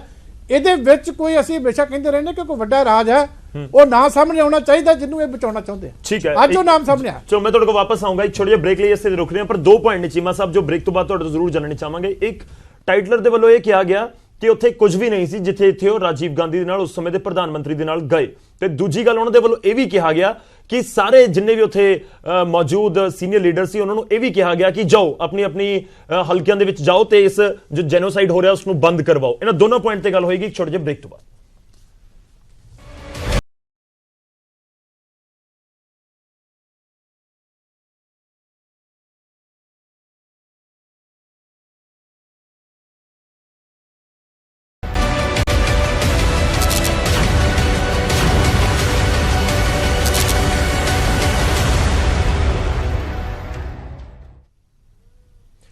ब्रेक तो बाद एक बार फिर तो ਤੁਹਾਡਾ ਸਵਾਗਤ ਹੈ ਤੇ ਪ੍ਰਾਈਮ ਟਾਈਮ ਖੜਕਾ ਦੇ ਵਿੱਚ ਅੱਜ ਅਸੀਂ ਚਰਚਾ ਕਰ ਰਹੇ ਹਾਂ ਉਸ ਬਿਆਨ ਨੂੰ ਲੈ ਕੇ ਜੋ ਜਗਦੀਸ਼ ਟਾਈਟਲਰ ਦੇ ਵੱਲੋਂ ਦਿੱਤਾ ਗਿਆ 84 ਦੇ ਸਿੱਖ ਵਿਰੋਧੀ ਦੰਗਿਆਂ ਨੂੰ ਲੈ ਕੇ। ਚਰਚਾ ਨੂੰ ਅੱਗੇ ਵਧਾਉਂਦੇ ਹਾਂ ਸਾਡੇ ਨਾਲ ਕਰਨੈਲ ਸਿੰਘ ਪੀਰ ਮੁਹੰਮਦ ਸਾਹਿਬ ਨੇ। ਕਰਨੈਲ ਜੀ ਤੁਹਾਡਾ ਮੈਂ ਰਿਐਕਸ਼ਨ ਚਾਹੂੰਗਾ ਇਸ ਪੂਰੇ ਮਾਮਲੇ ਉੱਤੇ ਜਿਸ ਤਰੀਕੇ ਨਾਲ ਜਗਦੀਸ਼ ਟਾਈਟਲਰ ਦੇ ਵੱਲੋਂ ਇਹ ਬਿਆਨ ਦਿੱਤਾ ਗਿਆ ਖਾਸ ਤੌਰ ਤੇ ਰਾਜੀਵ ਗਾਂਧੀ ਵਾਲਾ। ਦੇਖੋ ਇਹ ਜਿਹੜਾ ਬਿਆਨ ਉਹਨੇ ਜਗਦੀਸ਼ ਟਾਈਟਲਰ ਨੇ ਦਿੱਤਾ ਹੈ ਉਹਨੇ ਆਪਣਾ ਕਬੂਲਨਾਮਾ ਜਿਹੜਾ ਕਿ ਅਸੀਂ ਪਿਛਲੇ ਲੰਮੇ ਸਮੇਂ ਤੋਂ ਇਹ ਗੱਲ ਕਹਿੰਦੇ ਆ ਰਹੇ ਹਾਂ ਆ ਮੇਰੇ ਕੋਲ 34 ਸਫ਼ੇ ਦੀ ਰਿਪੋਰਟ ਜਿਹੜੀ ਅਸੀਂ ਸੰਯੁਕਤ ਰਾਸ਼ਟਰ ਨੂੰ ਸੌਂਪੀ ਹੈ। ਇਸ ਰਿਪੋਰਟ ਦੇ ਵਿੱਚ ਬਕਾਇਦਾ ਅਸੀਂ ਇਹ ਗੱਲ ਕਹੀਏ ਆਪਣਾ ਰਾਜੀਵ ਗਾਂਧੀ ਜਿਹੜੇ ਪ੍ਰਾਈਮ ਮਿਨਿਸਟਰ ਸੀ ਉਹਨਾਂ ਦੀ ਅਗਵਾਈ ਦੇ ਵਿੱਚ ਸਿੱਖਾਂ ਦੀ ਨਸਲਕੁਸ਼ੀ ਕੀਤੀ ਗਈ। ਇੱਕ ਮੈਂ ਬੇਨਤੀ ਅੱਜ ਕਰਾਂਗਾ ਲੱਖੀ ਸਾਹਿਬ ਨੂੰ ਤੁਹਾਨੂੰ ਵੀ ਕਿ ਜਦੋਂ ਅੱਜ ਸਭ ਕੁਝ ਕਲੀਅਰ ਹੋ ਰਿਹਾ ਹੈ ਤੁਸੀਂ ਬਹੁਤ ਵਧੀਆ ਜਿਵੇਂ ਫੂਲਕਾ ਸਾਹਿਬ ਨੇ ਕਿਹਾ ਹੈ ਕਿ ਬੜਾ ਵਧੀਆ ਤੁਸੀਂ ਇੰਟਰਵਿਊ ਕੀਤਾ ਹੈ ਲੇਕਿਨ ਸਾਨੂੰ ਇਸ ਗੱਲ ਦਾ ਸ਼ੰਕਾ ਸੀ ਅਸੀਂ ਇਸ ਗੱਲ ਦਾ ਵਿਰੋਧ ਦਰਜ ਵੀ ਕਰਾਇਆ ਕਿ ਇਹ ਜਿਹੜਾ ਜਗਦੀਸ਼ ਟਾਈਟਲਰ ਦੀ ਵਾਰ-ਵਾਰ 18 ਪੰਜਾਬ ਵੱਲੋਂ ਇੰਟਰਵਿਊ ਕਿਉਂ ਦਿਖਾਈ ਜਾ ਰਹੀ ਹੈ ਔਰ 25 ਤਰੀਕ ਨੂੰ ਅਸੀਂ ਆਪਣਾ ਰੋਸ ਦਰਜ ਵੀ ਕਰਾਇਆ ਸੀ ਕਿ 26 ਜਿਹੜਾ ਜਨਵਰੀ ਦਾ ਦਿਨ ਹੈ ਪਹਿਲਾਂ ਹੀ ਸਾਡੇ ਨਾਲ ਵਿਸ਼ਵਾਸਘਾਤ ਹੋਇਆ ਸੰਵਿਧਾਨ ਦੇ ਵਿੱਚ ਤੇ ਉਸ ਦਿਨ ਇਹ ਇੰਟਰਵਿਊ ਨਾ ਦਿਖਾਈ ਜਾਵੇ ਤਾਂ ਮੈਂ ਧੰਨਵਾਦ ਕਰਦਾ ਕਿ ਤੁਸੀਂ ਨਹੀਂ ਦਿਖਾਈ ਪਰ ਇਹਦੇ ਵਿੱਚ ਬਹੁਤ ਕੁਝ ਅਜੇ ਅਧੂਰਾ ਸੱਚ ਹੈ। ਜਗਦੀਸ਼ ਟਾਈਟਲਰ ਉਹ ਘਿਨਾਉਣਾ ਚਿਹਰਾ ਸਿੱਖ ਕੌਮ ਦੇ ਸਾਹਮਣੇ ਬਣ ਚੁੱਕਾ ਹੈ ਜਿਵੇਂ ਕਿਸੇ ਬੰਦੇ ਨੂੰ ਵੇਖ ਕੇ ਘਿਰਨਾ ਆਉਂਦੀ ਹੈ ਨਾ ਸਾਨੂੰ ਵੇਖ ਕੇ ਇਸ ਵਿਅਕਤੀ ਤੋਂ ਘਿਰਨਾ ਆਉਂਦੀ ਹੈ ਲੇਕਿਨ ਉਸਨੇ ਜਿਹੜੀਆਂ ਗੱਲਾਂ ਦੱਸੀਆਂ ਨੇ ਇਹ ਅੱਜ ਕਲੀਅਰ ਕਰਨਾ ਪਵੇਗਾ ਜਿਹੜੀ ਸਾਡੀ ਸਿੱਖ ਲੀਡਰਸ਼ਿਪ ਨੂੰ ਔਰ ਸਾਡੇ ਐਡਵੋਕੇਟ ਸਾਹਿਬਾਨ ਨੂੰ ਕਿ ਹੁਣ ਆਪਾਂ ਕਮਿਸ਼ਨਾਂ ਦੇ ਜਾਂ ਅਸੀਂ ਪਾਰਲੀਮੈਂਟ ਦੇ ਵਿੱਚ ਰੌਲੇ ਪਾਉਣ ਦੀਆਂ ਗੱਲਾਂ ਨੂੰ ਛੱਡ ਦਈਏ। ਇਹ 34 ਸਾਲ ਹੋ ਗਏ ਨੇ ਇਹਨਾਂ ਗੱਲਾਂ ਦੇ ਵਿੱਚ ਕੁਝ ਨਹੀਂ। ਕਿੰਨੇ ਕਮਿਸ਼ਨ ਬਣੇ ਪਹਿਲਾਂ ਹੀ 10-11 ਕਮਿਸ਼ਨ ਬਣੇ ਨੇ ਫਿਰ SIT ਬਣੀ। SIT ਜਿਹੜੀ ਨਰਿੰਦਰ ਮੋਦੀ ਸਰਕਾਰ ਨੇ ਬਣਾਈ ਹੈ ਉਹ ਤਾਂ ਕਾਤਲਾਂ ਨੂੰ ਪੁਸ਼ਤਪਨਾਹੀ ਕਰ ਰਹੀ ਹੈ। ਤਾਂ ਅਜਿਹੇ ਹਾਲਾਤਾਂ ਦੇ ਵਿੱਚ ਹੁਣ ਆਰ-ਪਾਰ ਦੀ ਲੜਾਈ ਜਿਹੜੀ ਹੈ ਉਹ ਕਰਨੀ ਪਵੇਗੀ ਔਰ ਉਸ ਦੇ ਵਿੱਚ ਜਿੰਨੇ ਛੋਟੇ-ਛੋਟੇ ਮਸਲਿਆਂ ਤੇ ਅਕਾਲੀ ਦਲ ਮੋਰਚੇ ਲਾਉਂਦਾ ਰਿਹਾ ਔਰ ਉੱਥੇ ਬੈਠਦਾ ਰਿਹਾ ਪ੍ਰਾਈਮ ਮਿਨਿਸਟਰ ਦੇ ਦਫ਼ਤਰਾਂ ਅੱਗੇ ਸੋਨੀਆ ਗਾਂਧੀ ਦੇ ਕਮਿਸ਼ਨ ਤਾਂ ਹੁੰਦਾ ਨਹੀਂ ਕਿ ਜਾਂਚ ਤਾਂ ਚੱਲਦੀ ਉਸ ਤੋਂ ਬਾਅਦ ਹੀ ਕੋਈ ਕਿਸੇ ਅੰਜਾਮ ਤੱਕ ਪਹੁੰਚਦਾ ਹੈ। ਠੀਕ ਹੈ ਬਹੁਤ ਸਾਰੀ ਕਮਿਸ਼ਨ ਬਣੇ। ਮੈਂ ਇੱਕ ਵਾਰ ਫਿਰ ਤੋਂ ਫੂਲਕਾ ਸਾਹਿਬ ਦਾ ਰੁਖ ਕਰੂੰਗਾ। ਫੂਲਕਾ ਸਾਹਿਬ ਸਾਡੇ ਨਾਲ ਲਗਾਤਾਰ ਜੁੜੇ ਹੋਏ ਨੇ। ਫੂਲਕਾ ਸਾਹਿਬ ਇਹ ਜਿਹੜੇ ਬਿਆਨ ਦਿੱਤੇ ਗਏ ਨੇ ਜਗਦੀਸ਼ ਟਾਈਟਲਰ ਦੇ ਵੱਲੋਂ ਇਹ ਕਿਹਾ ਜਾ ਰਿਹਾ ਕਿ ਤਕਰੀਬਨ 34 ਸਾਲ ਚ ਕਦੇ ਨਹੀਂ ਬੋਲੇ ਉਹ ਕਿੰਨੀ ਕੁ ਮਦਦ ਮਿਲ ਸਕਦੀ ਹੈ ਜਿਹੜੇ ਮੁਲਜ਼ਮ ਨੇ ਉਹਨਾਂ ਨੂੰ ਸਲਾਖਾਂ ਦੇ ਪਿੱਛੇ ਪਹੁੰਚਾਉਣ ਦੇ ਵਿੱਚ ਇਸ ਪੂਰੇ ਕੇਸ ਦੇ ਵਿੱਚ? ਦੇਖੋ ਜਿੱਥੋਂ ਤੱਕ ਤਾਂ ਟਾਈਟਲਰ ਦਾ ਕੇਸ ਦਾ ਸਵਾਲ ਹੈ ਉਹਦੇ ਵਿੱਚ ਤਾਂ ਇਹਦੇ ਕੋਲੋਂ ਕੋਈ ਜ਼ਿਆਦਾ ਮਦਦ ਥੋੜਾ ਜਿਹੀ ਮਿਲੇਗੀ ਪਰ ਕੋਈ ਬਹੁਤੀ ਮਦਦ ਵਾਲੀ ਗੱਲ ਨਹੀਂ ਹੈ। ਪਰ ਜਿੱਥੋਂ ਤੱਕ ਸਵਾਲ ਆ ਦੂਜਾ ਰਾਜੀਵ ਗਾਂਧੀ ਵਾਲਾ ਦੇਖੋ ਮੈਂ ਤੁਹਾਨੂੰ ਇੱਕ ਚੀਜ਼ ਦੱਸਿਆ ਹੋਮ ਮਿਨਿਸਟਰ ਸੀਗਾ ਉਦੋਂ ਨਰਸਿਮਹਾ ਰਾਓ ਹੋਮ ਮਿਨਿਸਟਰ ਚਾਹੁੰਦਾ ਸੀ ਕਿ 1 ਤਰੀਕ ਨੂੰ ਸਵੇਰ ਨੂੰ ਆਰਮੀ ਬੁਲਾਈ ਜਾਵੇ ਪਰ ਉਹਨੂੰ ਆਰਮੀ ਬੁਲਾਉਣ ਨਹੀਂ ਦਿੱਤੀ। ਇਹ ਪ੍ਰਾਈਮ ਮਿਨਿਸਟਰ ਆਫਿਸ ਨੇ ਉਹਨੂੰ ਆਰਮੀ ਨਹੀਂ ਬੁਲਾਉਣ ਦਿੱਤੀ। ਇਸ ਦਾ ਅਸੀਂ ਸਬੂਤ ਪੇਸ਼ ਕੀਤਾ ਨਾਨਾਵਤੀ ਕਮਿਸ਼ਨ ਅੱਗੇ। ਸ਼ਾਂਤੀ ਭੂਸ਼ਣ ਨੇ ਆਪਣਾ ਐਫੀਡੇਵਿਟ ਦਿੱਤਾ ਇਸ ਦੇ ਵਿੱਚ। ਅੱਛਾ ਦੂਸਰੀ ਗੱਲ ਮਿਸ਼ਰਾ ਕਮਿਸ਼ਨ ਨੇ ਕਿਹਾ ਕਿ 5000 ਆਰਮੀ ਅਵੇਲੇਬਲ ਸੀ। 31 ਅਕਤੂਬਰ ਨੂੰ 5000 ਆਰਮੀ ਦਿੱਲੀ 'ਚ ਅਵੇਲੇਬਲ ਸੀ। ਜੇ ਉਹ 1 ਨਵੰਬਰ ਨੂੰ ਸਵੇਰੇ ਉਹ 5000 ਆਰਮੀ ਨੂੰ ਦਿੱਲੀ ਦੇ ਵਿੱਚ ਲਗਾ ਦਿੱਤਾ ਜਾਂਦਾ ਤਾਂ ਕਮ ਸੇ ਕਮ ਨਹੀਂ 2000 ਸਿੱਖਾਂ ਦੀਆਂ ਜਾਨਾਂ ਬਚ ਸਕਦੀਆਂ ਸੀ। ਇਹ 2-4 ਜਾਨਾਂ ਨਹੀਂ 2000 ਸਿੱਖਾਂ ਦੀਆਂ। ਤੇ ਰਾਜੀਵ ਗਾਂਧੀ ਪ੍ਰਧਾਨ ਮੰਤਰੀ ਜਿਹੜਾ ਖੁਦ ਉੱਥੇ ਨਿਕਲ ਗਿਆ ਦੇਖਣ ਵਾਸਤੇ ਜਦੋਂ ਉਹਦਾ ਕੀ ਇਹ ਫਰਜ਼ ਨਹੀਂ ਸੀ ਬਣਦਾ ਕਿ ਆਰਮੀ ਜਿਹੜੀ ਪ੍ਰੈਜ਼ੈਂਟ ਉਹਨੂੰ ਲਗਾਵੇ। ਅਗਲੀ ਗੱਲ ਜਿਹੜਾ ਤੁਸੀਂ ਕਿਹਾ ਕਿ ਜਿਹੜੇ ਇਲਾਕੇ ਚੋਂ ਗਿਆ ਉੱਥੇ ਕੁਝ ਹੋਇਆ ਨਹੀਂ। ਮੈਂ ਕਿਹਾ ਕਿੰਗਸਵੇ ਕੈਂਪ ਠਾਣੇ 'ਚ ਗਿਆ। ਕਿੰਗਸਵੇ ਕੈਂਪ ਠਾਣੇ 'ਚ 15 ਸਿੱਖਾਂ ਨੂੰ ਮਾਰਿਆ 15 ਸਿੱਖਾਂ ਨੂੰ ਔਰ ਉਹਦੇ ਹੁੰਦੇ ਹੋਏ ਕਤਲੇਆਮ ਹੋ ਰਿਹਾ। ਉਸ ਤੋਂ ਬਾਅਦ ਉੱਥੇ ਕਤਲੇਆਮ ਹੋਇਆ। ਔਰ ਤੇ ਨਾਲ ਉਹ ਸਬਜ਼ੀ ਮੰਡੀ ਗਿਆ, 35 ਸਿੱਖਾਂ ਨੂੰ ਮਾਰਿਆ ਉੱਥੇ, ਤੇ ਸੈਂਕੜੇ ਦੁਕਾਨਾਂ ਤੇ ਘਰ ਸਿੱਖਾਂ ਦੇ ਜਲਾਇਆ, ਗੁਰਦੁਆਰੇ ਜਲਾਇਆ। ਪ੍ਰਾਈਮ ਮਿਨਿਸਟਰ ਦੀ ਮੌਜੂਦਗੀ ਦੇ ਵਿੱਚ ਆ ਕੁਛ ਹੋ ਰਿਹਾ, ਔਰ ਪ੍ਰਾਈਮ ਮਿਨਿਸਟਰ ਦੇ ਵਿਜ਼ਿਟ ਤੋਂ ਬਾਅਦ, ਬਲਕਿ ਇਹ ਤਾਂ ਉਹਨਾਂ ਨੂੰ ਹੱਲਾਸ਼ੇਰੀ ਦੇ ਕੇ ਆਇਆ। ਇਥੋਂ ਸਾਫ਼ ਇਹ ਸ਼ੋ ਹੋ ਰਿਹਾ ਕਿ ਹੱਲਾਸ਼ੇਰੀ ਦੇਣ ਗਿਆ ਸੀ। ਚਲਿਏ ਫੁਲਕਾ ਜੀ, ਆਖਿਰੀ ਸੰਖੇਪ ਦੇ ਵਿੱਚ ਥੋੜਾ ਇੱਕ ਪ੍ਰਤੀਕਰਮ ਇਸ ਸਟੇਟਮੈਂਟ ਨੂੰ ਜਗਦੀਸ਼ ਟਾਈਟਲਰ ਦੀ ਸਟੇਟਮੈਂਟ ਨੂੰ ਅਦਾਲਤਾਂ ਦੇ ਵਿੱਚ ਵਰਤਿਆ ਜਾ ਸਕਦਾ ਹੈ, ਤੁਸੀਂ ਵਰਤੋਗੇ ਨਹੀਂ ਵਰਤੋਗੇ? ਦੇਖੋ ਉਹ ਅਸੀਂ ਐਗਜ਼ਾਮਨ ਕਰ ਰਹੇ ਹਾਂ, ਕਿਉਂਕਿ ਜਗਦੀਸ਼ ਟਾਈਟਲਰ ਦੀ ਕੰਟਰਾਡਿਕਸ਼ਨ ਆ। ਜੋ ਉਹਨੇ ਸੀਬੀਆਈ ਨੂੰ ਕਿਹਾ ਤੇ ਜੋ ਇੱਥੇ ਕਿਹਾ, ਉਹਨੂੰ ਅਸੀਂ ਉਸ ਦੇ ਅਕੋਰਡਿੰਗਲੀ ਵਰਤਾਂਗੇ ਲੀਗਲੀ, ਉਹ ਜਿਹੜੀ ਕੰਟਰਾਡਿਕਸ਼ਨ ਆ। ਪਰ ਜਿਹੜਾ ਵੱਡਾ ਬਿਆਨ ਹੈ ਉਹ ਰਾਜੀਵ ਗਾਂਧੀ ਦੇ ਉੱਤੇ ਜੋ ਫਿੰਗਰ ਪੁਆਇੰਟ ਕਰਦਾ, ਉੱਤੇ ਸਿੱਧੀ ਉਹਦੀ ਜੋ ਸਿੱਧੀ ਇਹਦੇ ਚ ਇਨਵੋਲਵਮੈਂਟ ਸ਼ੋ ਕਰਦਾ, ਉਹ ਬਿਆਨ ਦੀ ਬਹੁਤ ਵੱਡੀ ਇੰਪੋਰਟੈਂਸ ਆ। ਠੀਕ ਹੈ ਜੀ, ਫੁਲਕਾ ਸਾਹਿਬ ਬਹੁਤ ਬਹੁਤ ਧੰਨਵਾਦ। ਫੁਲਕਾ ਸਾਹਿਬ ਦੀ ਤਬੀਅਤ ਥੋੜੀ ਠੀਕ ਨਹੀਂ ਹੈ, ਤਾਂ ਹੀ ਸਾਨੂੰ ਥੋੜਾ ਉਹਨਾਂ ਨੂੰ ਵਾਈਂਡ ਅਪ ਕਰਨਾ ਪੈ ਰਿਹਾ। ਉਹਨਾਂ ਦੀ ਬੇਨਤੀ ਵੀ ਇਹ ਸੀਗੀ ਵੀ ਉਹ ਇਸ ਡਿਬੇਟ ਵਿੱਚ ਜ਼ਿਆਦਾ ਦੇਰ ਤੱਕ ਨਹੀਂ ਰਹਿ ਸਕਣਗੇ। ਫੁਲਕਾ ਸਾਹਿਬ ਬਹੁਤ ਬਹੁਤ ਧੰਨਵਾਦ। ਮੈਂ ਆਪਣੇ ਹੋਰ ਪੈਨਲਿਸਟਾਂ ਤੇ ਆਉਣਾ ਚਾਹਾਂਗਾ। ਇਸ ਵਕਤ ਸਾਡੇ ਨਾਲ ਕਾਂਗਰਸ ਦੇ ਵੀ ਲੀਡਰ ਹੈਗੇ ਨੇ, ਬੁਲਾਰੇ ਰਹੇ ਹੈਗੇ ਨੇ ਜੀਐਸ ਬਾਲੀ ਸਾਹਿਬ ਕੀ ਪ੍ਰਤੀਕਰਮ ਹੈ? ਅੱਜ ਤਾਂ ਪਾਰਟੀ ਘਿਰਦੀ ਨਜ਼ਰ ਆ ਰਹੀ ਹੈ, ਆਪਣੇ ਲੀਡਰ ਦੇ ਬਿਆਨਾਂ ਵਿੱਚ ਹੀ ਫਸਦੇ ਦਿਖ ਰਹੇ ਨੇ ਕਾਂਗਰਸ ਪਾਰਟੀ ਦੇ ਲੀਡਰ, ਜਿਨ੍ਹਾਂ ਨੂੰ ਸੁੱਝ ਨਹੀਂ ਰਿਹਾ ਵੀ ਹੁਣ ਬਿਆਨ ਕੀ ਦਿੱਤਾ ਜਾਵੇ। ਨਹੀਂ ਦੇਖੋ, ਅਮਰਿੰਦਰ ਸਿੰਘ ਸਾਹਿਬ ਦਾ ਬਿਆਨ ਆਇਆ, ਤੁਸੀਂ ਪਵਨ ਬੰਸਲ ਜੀ ਦਾ ਬਿਆਨ ਸੁਣਿਆ, ਤੁਸੀਂ ਸੁਨੀਲ ਜਾਖੜ ਜੀ ਦਾ ਬਿਆਨ ਸੁਣਿਆ ਹੈਗਾ, ਤੁਸੀਂ ਸਾਰੇ ਬਿਆਨ ਸੁਣੇ ਹੈਗੇ ਨੇ। ਤੇ ਮੈਂ ਸੁਖਬੀਰ ਬਾਦਲ ਜੀ ਦਾ ਵੀ ਬਿਆਨ ਸੁਣ ਰਿਹਾ ਸੀ, ਤੇ ਉਦੋਂ ਬਾਅਦ ਚੀਮਾ ਸਾਹਿਬ ਦਾ ਵੀ ਬਿਆਨ ਸੁਣ ਰਿਹਾ ਸੀ। ਤੇ ਜਿਹੜੀ ਤੁਸੀਂ ਗੱਲ ਕਹੀਏ, ਜਿਹੜੀ ਤੁਸੀਂ ਚੀਜ਼ ਦਿਖਾਈ ਹੈਗੀ ਹੈ, ਉਹਦੇ ਵਿੱਚ ਕਿੱਥੇ ਕਹਿੰਦੇ ਨਹੀਂ ਹਜ਼ਾਰਾਂ ਸਿੱਖ ਮਾਰੇ ਜਾ ਰਹੇ ਸਨ, ਜਾਂ ਕਿੱਥੇ ਇਹੋ ਜਿਹੀ ਗੱਲ ਹੋ ਰਹੀ ਸੀ ਜਿਹੜੀ ਜਗਦੀਸ਼ ਟਾਈਟਲਰ। ਵੈਸੇ ਤਾਂ ਮੰਦਭਾਗੀ ਗੱਲ ਹੈ ਬਹੁਤ ਵੱਡੀ ਕਿ 34 ਸਾਲ ਦੇ ਵਿੱਚ ਪਹਿਲੀ ਵਾਰੀ ਜਗਦੀਸ਼ ਟਾਈਟਲਰ ਜੀ ਨੇ ਉਹਨਾਂ ਦਾ ਨਾਂ ਲਿਆ। ਜਗਦੀਸ਼ ਟਾਈਟਲਰ ਨੂੰ ਉਹਨਾਂ ਦਾ ਨਾਂ ਨਹੀਂ ਲੈਣਾ ਚਾਹੀਦਾ ਸੀ, ਜੋ ਕਿ ਇਹਦੇ ਵਿੱਚ ਕੋਈ ਇਨਵੋਲਵਮੈਂਟ ਨਹੀਂ ਸੀ। ਇੱਕ ਸੈਕਿੰਡ ਇੱਕ ਮਿੰਟ ਮੈਨੂੰ ਗੱਲ ਕਰਨ ਦਿਓ, ਡਿਬੇਟ ਖਰਾਬ ਹੋ ਜੀ, ਗੱਲ ਕਰ ਲੈਣ। ਕਿਉਂਕਿ ਕਿਧਰੇ ਵੀ ਤੁਹਾਡੀ ਡਿਬੇਟ ਦੇ ਵਿੱਚ ਇਹ ਨਹੀਂ ਦਿਖਾਇਆ ਗਿਆ। ਸੁਖਬੀਰ ਬਾਦਲ ਵਰਗੇ ਜਿਹੜੇ ਉਪ ਮੁੱਖ ਮੰਤਰੀ ਰਹੇ ਨੇ ਪੰਜਾਬ ਦੇ, ਉਹ ਇਹ ਬਿਆਨ ਦੇ ਰਹੇ ਨੇ ਕਿ ਹਜ਼ਾਰਾਂ ਸਿੱਖ ਮਾਰੇ ਜਾ ਰਹੇ ਸੀ ਰਾਜੀਵ ਗਾਂਧੀ ਦੇ ਸਾਹਮਣੇ। ਉਸ ਤੋਂ ਬਾਅਦ ਆ ਫੁਲਕਾ ਜੀ ਨੇ ਕਿਹਾ ਅੰਦਾਜ਼ਾ ਲਗਾਇਆ ਜਾ ਸਕਦਾ ਹੈ ਕਿ ਰਾਜੀਵ ਗਾਂਧੀ ਨਾਲ ਉਹਨਾਂ ਦੀ ਗੱਲ ਇਹ ਹੋਈ, ਇਹ ਅੰਦਾਜ਼ਾ ਲਗਾ ਰਹੇ ਨੇ ਉਸ ਗੱਲ ਦੇ ਉੱਤੇ। ਉਸ ਤੋਂ ਬਾਅਦ ਮਾਨਯੋਗ ਸਾਡੇ ਚੀਮਾ ਜੀ ਬੈਠੇ ਨੇ, ਇਹ ਵੀ ਅੰਦਾਜ਼ਾ ਲਗਾ ਰਹੇ ਨੇ, ਗੱਲ ਉਹਨਾਂ ਨਾਲ ਹੋ ਰਹੀ ਹੈ।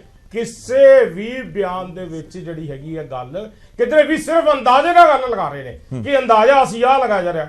ਮਾਨਯੋਗ ਮੈਂ ਫਿਰ ਵੀ ਇੱਕ ਗੱਲ ਕਹਿਣਾ ਚਾਹੁੰਦਾ, ਤੁਸੀਂ ਕਾਂਗਰਸ ਨੂੰ ਕਸੂਰਵਾਰ ਮੰਨਦੇ ਹੋ, ਕਾਂਗਰਸ ਦੀ ਗਵਰਨਮੈਂਟ ਨੂੰ ਕਸੂਰਵਾਰ ਮੰਨਦੇ ਹੋ। ਤੁਹਾਡੇ ਨਾਲ ਹੁਣ ਤੱਕ ਅਟਲ ਬਿਹਾਰੀ ਵਾਜਪੇਈ ਸਾਹਿਬ ਦੀ ਸਰਕਾਰ ਰਹੀ ਹੈ, ਤੁਹਾਡੇ ਨਾਲ ਉਹਨਾਂ ਦੀ ਸਾਂਝ ਰਹੀ। ਮੋਦੀ ਸਾਹਿਬ ਦੀ ਸਰਕਾਰ ਰਹੀ, ਤੁਹਾਡੇ ਨਾਲ ਉਹਨਾਂ ਦੀ ਸਾਂਝ ਰਹੀ। ਤੁਸੀਂ ਇਹ ਦੇਖੋ ਅੱਜ 3.5 ਸਾਲ 4 ਸਾਲ ਹੋ ਚੱਲੇ ਸਰਕਾਰ ਨੂੰ। ਤੁਸੀਂ ਉਸ ਤੋਂ ਬਾਅਦ ਫੁਲਕਾ ਜੀ ਜਿਹੜੀ ਗੱਲ ਕਰ ਰਹੇ ਨੇ, ਆਮ ਆਦਮੀ ਪਾਰਟੀ ਦੇ ਐਮਐਲਏ ਨੇ SIG ਗਠਿਤ ਕੀਤੀ, ਆਂਦੇ ਕੇਜਰੀਵਾਲ ਨੇ ਕੀ ਕੀਤਾ ਇਹਨਾਂ ਨੇ ਆ ਕੇ ਇੱਥੇ। ਅੱਜ 3 ਤੋਂ 4 ਸਰਕਾਰਾਂ ਬਦਲ ਗਈਆਂ ਹਿੰਦੁਸਤਾਨ ਦੀਆਂ। ਤੁਸੀਂ ਇਹ ਦੇਖੋ, ਇੱਕ ਕਾਂਗਰਸ ਨੂੰ ਕੋਸਦੇ ਨੇ, ਅੱਜ ਸਾਰੇ ਨੁਮਾਇੰਦੇ ਇੱਥੇ ਬੈਠੇ ਨੇ, ਇਹ ਦੱਸ ਦੇਣ ਕਿ ਇਹਨਾਂ ਨੇ ਕੋਈ ਕਾਰਵਾਈ ਕੀਤੀ। ਇਹ ਗੱਲ ਕਰਦੇ ਨੇ ਕਿ ਸਿਰਫ ਕਾਂਗਰਸ, ਉਹ ਕਿਤੇ ਵੀ ਉਹਨੇ ਇਹ ਗੱਲ ਨਹੀਂ ਕਹੀ ਜਗਦੀਸ਼ ਟਾਈਟਲਰ ਨੇ, ਜੋ ਕਿ ਸੁਨੀਲ ਜਾਖੜ ਜੀ ਨੇ ਕਿਹਾ ਕਿ ਤੋੜ ਮਰੋੜ ਕੇ ਉਸ ਬਿਆਨ ਨੂੰ ਦੱਸਿਆ ਗਿਆ ਹੈਗਾ।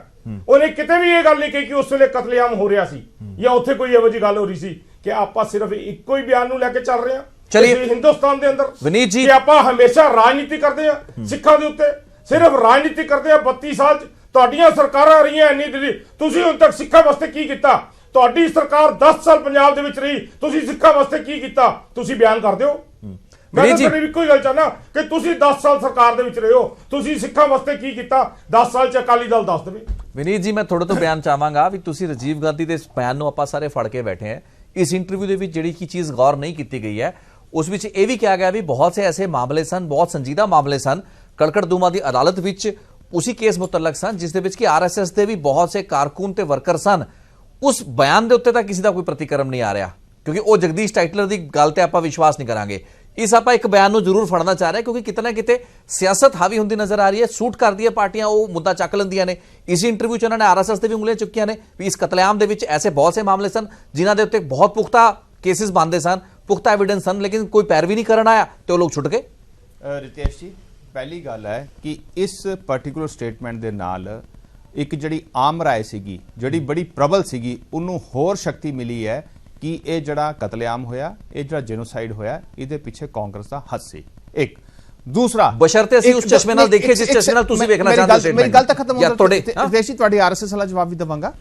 ਸੋ ਇੱਕ ਗੱਲ ਪੁਖਤਾ ਹੁੰਦੀ ਹੈ, ਜਿਹੜੀ ਇੱਕ ਆਮ ਰਾਏ ਸਮਾਜ ਦੇ ਅੰਦਰ ਹੈ ਕਿ ਇਹ ਜਿਹੜਾ ਕਤਲੇਆਮ ਕਾਂਗਰਸ ਨੇ ਕਰਾਇਆ ਉਹ ਗੱਲ ਪੁਖਤਾ ਹੁੰਦੀ ਹੈ। ਦੂਸਰਾ एक गल होर भी डेंजरस है कि अगर उस वक्त जब किसी दी मां दा हत्या हुई होए और यह प्रज्यूम किया जाता है कि वह शोक के अंदर घर के अंदर बैठा होएगा, अज वो एविडेंस आ गया कि प्राइम मिनिस्टर राजीव गांधी जिहड़े सड़क ते सीगे कतलेआम नूं आप देखिया, उन्होंने जिहड़ा उहदा विनाश दा रूप सी वो आप देखिया और इहदे बावजूद भी एक्शन नहीं लिया। यह गल अज दोबारा इस इंटरव्यू इस गल दे राही प्रूव होंदी है।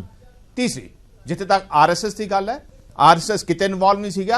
साडे कोल एक नहीं कई सारे दंगा पीड़ित परिवार ने जिहड़े अज भी उन्हें परिवारों को दुआवां दिंदे ने, जिन्हां ने उन्हें परिवारों को बचाया, जिन्हां लोगों को बचाया। और अगर ये गल है भी है तो मेरे टाइटलर साहब को बेनती है और चैलेंज भी है कि उन्हां चीज़ों को दोबारा सामने लैके आओ। कोई गल नहीं, जे कोई होएगा तो सज़ा मिले। असीं इहो जे गंदे काम वास्ते, इहो जे करोड़े काम वास्ते किसी नाल नहीं खड़े। चलिए, साढ़े को बहुत समा लिमिटेड है, लेकिन अमृतसर चलांगे। साढ़े नाल उत्थों कश्मीर सिंह मौजूद ने जो कि खुद दंगा पीड़ित ने। कश्मीर जी, तुसी ये स्टेटमेंट जो सुन पाए हो टेलीविजन के मार्फत जगदीश टाइटलर दी, संखेप दे विच मैं जानना चाहांगा क्योंकि उस तो बाद असीं रैप अप करना पएगा, सानू ज़्यादा समा नहीं है साढ़े कोल।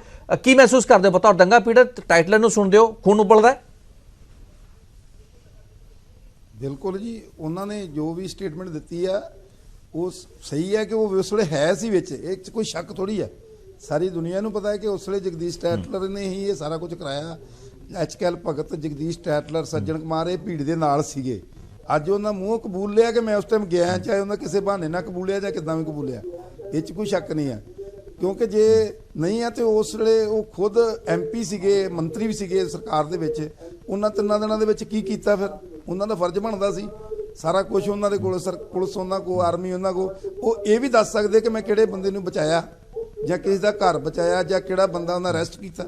ਉਹਨਾਂ ਅੱਜ ਤੱਕ ਇਹ ਤਾਂ ਦੱਸਿਆ ਨਹੀਂ। ਇਹ ਤਾਂ ਕਹੀ ਜਾਂਦੇ ਵੀ ਸਾਡਾ ਇਨਵੋਲਵ ਨਹੀਂ ਹੈ। ਉਹ ਅੱਜ ਤੱਕ ਦੱਸਣ ਉਹਨਾਂ ਨੇ ਅਰੈਸਟ ਕਿਹਨੂੰ ਕੀਤਾ? ਮੌਕੇ ਦੇ ਉਹ ਮੰਤਰੀ ਸੀਗੇ ਉਸ ਟਾਈਮ ਦੇ।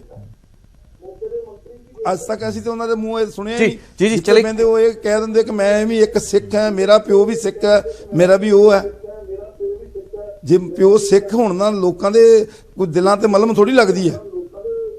सिख तो होर भी बड़े आ कांग्रेस सिख ना आपां नूं की लेना देना। सानूं तो इन्होंने जे अपने टाइम दे विच किसी नूं अरैसट कीता है जां किसी नूं सज़ा दवाई है, उन्हां दी सरकार रही आ 1992 तक लगातार कंटिन्यू 96 तक रहे आ, उन्हां दिनां च उन्हां ने की कीता इहदे बारे दस्सण। ये च किसी नूं कोई भुलेखा नहीं है। जी कश्मीर जी, इन्हां बारे सवाल उन्हां दा जरूर पूछे गए सी। टाइटलर, ललित कुमार सारे घूमदे रहे आ, इन्हां ने नाल भीड़ दे जाके काम कराया। अज इन्हां ने मूँह कबूल लिया कि मैं गया उहदे विच।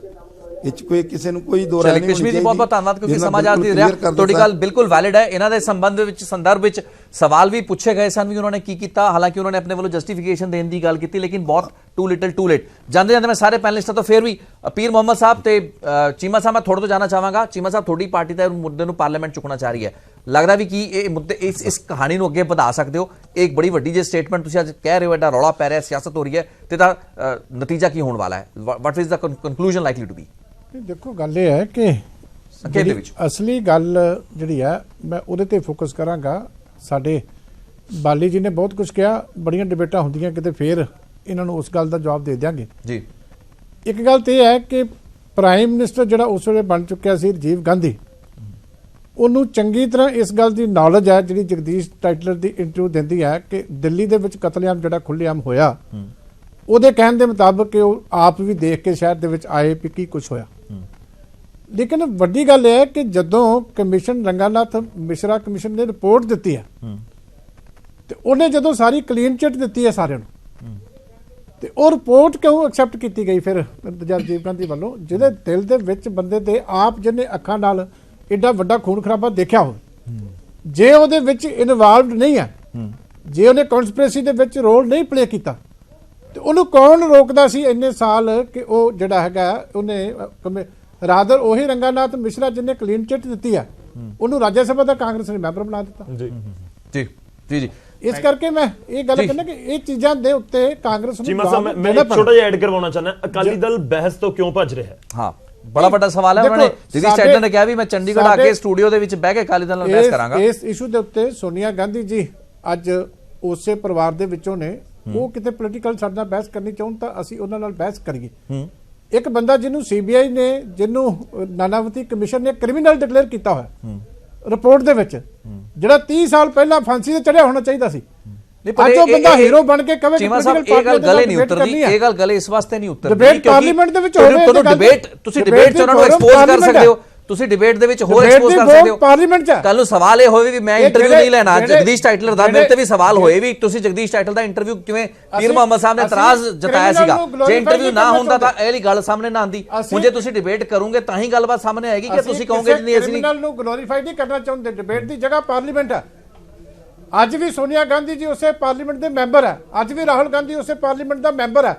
ਇਹ ਜਿਹੜੀ ਗੱਲ ਜਗਦੀਸ਼ ਟਾਈਟਲਰ ਨੇ ਕਹੀ ਹੈ ਕਿ ਬਿਨਾਂ ਉਦੋਂ ਤਾਂ ਤੁਸੀਂ ਰੌਲਾ ਪਾਇਆ ਸੀ ਨਾਨਾਵਤੀ ਕਮਿਸ਼ਨ ਤੋਂ ਬਾਅਦ, ਰੌਲਾ ਪੈਣ ਤੋਂ ਬਾਅਦ ਹੀ ਤਾਂ ਜਗਦੀਸ਼ ਟਾਈਟਲਰ ਨੇ ਅਸਤੀਫਾ ਦਿੱਤਾ ਸੀ। ਸਾਰੀ ਦੁਨੀਆ ਉਸ ਵਕਤ ਵੀ ਤਾਂ ਜੀ ਰਾਜੀਵ ਗਾਂਧੀ ਦੀ ਕੱਲੇ ਬੰਦੇ ਨੂੰ ਪਛਾਣ ਸੀ, ਝੁੱਗੀ ਝੋਪੜੀ ਵਾਲੇ ਨੂੰ, ਕਿ ਉਹਨੂੰ ਕਿਸੇ ਨੇ, ਉਹਨਾਂ ਦੀ ਗੱਡੀ ਨੂੰ ਕਿਸੇ ਨੇ ਛੇੜਿਆ ਨਹੀਂ, ਕਿਸੇ ਨੇ ਪੱਥਰ ਤੱਕ ਨਹੀਂ ਮਾਰਿਆ। ਠੀਕ ਹੈ, ਛੋਟੇ ਇਹਦਾ ਮਤਲਬ ਇਹ ਹੈ ਕਿ ਜਿਹੜੇ ਕਰਾਉਣ ਵਾਲੇ ਸੀ, ਜਿਹੜੇ ਕਰਾਉਣ ਵਾਲੇ ਸੀ ਥਾਂ ਥਾਂ ਤੇ ਅੱਗੋਂ ਸਲੂਟ ਮਾਰਨ ਵਾਲੇ ਸੀ। ਦੇਖੋ ਲੱਖੀ ਜੀ, ਜਿਹੜੀ ਮੇਨ ਗੱਲ ਇਹ ਆ, ਸੰਖੇਪ ਵਿੱਚ ਕੁਝ ਸੈਕਿੰਡ ਹੈ ਜੀ, ਖਤਮ ਕਰਨਾ ਹੈ ਜੀ। ਮੇਨ ਗੱਲ ਇਹ ਆ, ਅਕਾਲੀ ਦਲ ਦੇ ਵਿੱਚ ਦਿੱਲੀ ਗੁਰਦੁਆਰਾ ਪ੍ਰਬੰਧਕ ਕਮੇਟੀ ਦਾ ਇੱਕ ਐਸਾ ਪ੍ਰਧਾਨ ਵੀ ਸੀ, ਪ੍ਰਲਾਦ ਸਿੰਘ ਚਡੋਗ, ਜਿਹੜਾ ਟਾਈਟਲਰ ਨੂੰ ਸਰੋਪੇ ਦਿੰਦਾ ਰਿਹਾ।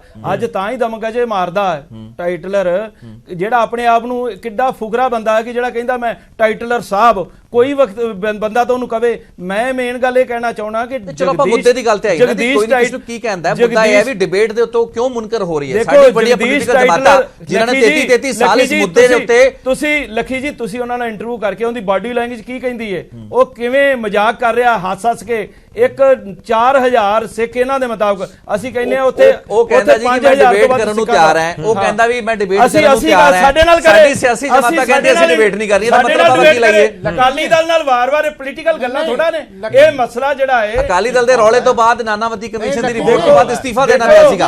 ਉਹਦਾ ਦਰਦ ਇਹ ਹੈਗਾ ਵੀ ਮੈਨੂੰ ਇਸਤੀਫਾ ਦਿੱਤਾ, ਮੇਰਾ ਸਿਆਸੀ ਕੈਰੀਅਰ ਖਰਾਬ ਕਰਨ ਦੇ ਵਿੱਚ ਅਕਾਲੀ ਦਲ ਦਾ ਰੋਲ ਹੈ, ਤਾਂ ਕਰਕੇ ਅਕਾਲੀ ਦਲ ਨੂੰ ਚੁਣੌਤੀ ਹੈਗੀ ਹੈ। ਗਿਆਨੀ ਸੁਰਿੰਦਰ ਸਿੰਘ, ਭਾਈ ਜਸਬੀਰ ਸਿੰਘ, ਹੁਣ ਰੇਸ਼ਮ ਸਿੰਘ, ਸਾਡੇ ਕੋਲ 2 ਗਵਾਹ ਅੱਜ ਵੀ ਮੌਜੂਦ ਨੇ। ਅਸੀਂ ਅਦਾਲਤਾਂ ਦੇ ਵਿੱਚ ਉਹਨਾਂ ਨੂੰ ਲੈ ਕੇ ਗਏ ਆ। ਮੇਰੇ ਕੋਲ ਸਮਾਂ ਕੰਪਲੀਟ ਹੋ ਚੱਲਿਆ ਜੋਸ਼ੀ ਸਾਹਿਬ, ਮੇਰੇ ਕੋਲ ਸਮਾਂ ਖਤਮ ਹੋ ਚੱਲਿਆ ਸੀ। ਕ੍ਰਿਮੀਨਲ ਦਾ ਕ੍ਰਾਸ ਐਗਜ਼ਾਮੀਨੇਸ਼ਨ ਹੁੰਦਾ ਕੋਰਟ 'ਚ ਖੜ ਕੇ। ਸਰ ਕ੍ਰਿਮੀਨਲ ਦੇ ਵਿੱਚ ਤੁਹਾਨੂੰ ਇਹੀ ਚੀਮਾ ਸਾਹਿਬ ਇੱਕ ਵੀ ਐਫਆਈਆਰ ਦਰਜ ਨਹੀਂ ਹੋਈ। ਇਹ ਦੇਸ਼ ਦੀ ਤਰਾਸਦੀ ਹੈ, ਲੇਕਿਨ ਇੱਕ ਐਫਆਈਆਰ ਦਾ ਨਾ ਹੋਣਾ, ਇੱਕ ਚਾਰਜ ਸ਼ੀਟ ਦੇ ਵਿੱਚ ਜਗਦੀਸ਼ ਟਾਈਟਲਰ ਦਾ ਨਾ ਹੋਣਾ, ਤੇ ਆਪਾਂ ਉਹਨੂੰ ਵਿਲਨ ਬਣਾ ਦਿੱਤਾ। ਉਹ ਹੈ ਵਿਲਨ, ਲੇਕਿਨ ਆਪਾਂ ਇਹਨੂੰ ਸਥਾਪਿਤ ਕਰੀਏ ਨਾ, ਐਸਾ ਕੁਝ ਕੀਤਾ ਜਾਵੇ ਜਿਹਦੇ ਨਾਲ ਕਿ ਉਹਦੇ ਜਿਹੜੇ ਗੁਨਾਹ ਜੇ ਉਹਨੇ ਕੀਤੇ ਨੇ ਉਹ ਬਾਹਰ ਆਉਣ। रितेश जी एक गल प्रूव हो गई है, इस इंटरव्यू तो प्रूव हो गई है कि जिस तरीके प्रधानमंत्री राजीव गांधी जगदीश टाइटलर घूमे, एक गल दिखती है और प्रूव होती दिखती है कि जगदीश टाइटलर कोल इस पूरे कतलेआम दे ਉਹ ਗੱਲਾਂ ਉਹਦੇ ਕੋਲ ਹੈਗੀਆਂ ਨੇ ਜਿਹੜੀਆਂ ਹੁਣ ਤੱਕ ਸਾਹਮਣੇ ਨਹੀਂ ਆਈਆਂ। ਔਰ ਜਗਦੀਸ਼ ਟਾਈਟਲਰ ਨੂੰ ਬੇਨਤੀ ਕਰਾਂਗਾ, ਜਗਦੀਸ਼ ਟਾਈਟਲਰ ਨੂੰ ਬੇਨਤੀ ਕਰਾਂਗਾ ਕਿ ਉਹਨਾਂ ਕੋਲ ਇੱਕ ਮੌਕਾ ਹੈ ਅਸਲੀ ਲੋਕਾਂ ਦਾ ਨਾਮ ਸਾਹਮਣੇ ਮੈਂ ਸਿਰਫ ਬੀਜੇਪੀ ਦੇ ਨੁਮਾਇੰਦੇ ਜਿਹੜੇ ਉਹਨਾਂ ਨੂੰ ਇੱਕ ਗੱਲ ਕਹਿਣਾ ਚਾਹਾਂਗਾ ਕਿ ਤੁਸੀਂ 4 ਸਾਲ ਤੋਂ ਹੈਗੇ ਹੋ, ਤੁਸੀਂ ਕਲੀਨ ਚਿੱਟ ਦਿੱਤੀ, ਤੁਹਾਡੀ ਬੀਜੇਪੀ ਨੇ ਕਲੀਨ ਚਿੱਟ ਦਿੱਤੀ, ਪ੍ਰਧਾਨ ਮੰਤਰੀ ਜੀ ਨੇ ਦਿੱਤੀ, ਤੁਸੀਂ ਫੈਸਲਾ ਕਿਉਂ ਨਹੀਂ ਕੀਤਾ ਉਸ ਚੀਜ਼ ਦਾ? ਤੁਸੀਂ ਕਾਂਗਰਸ ਤੇ ਇਲਜ਼ਾਮ ਲਾਉਂਦੇ ਹੋ।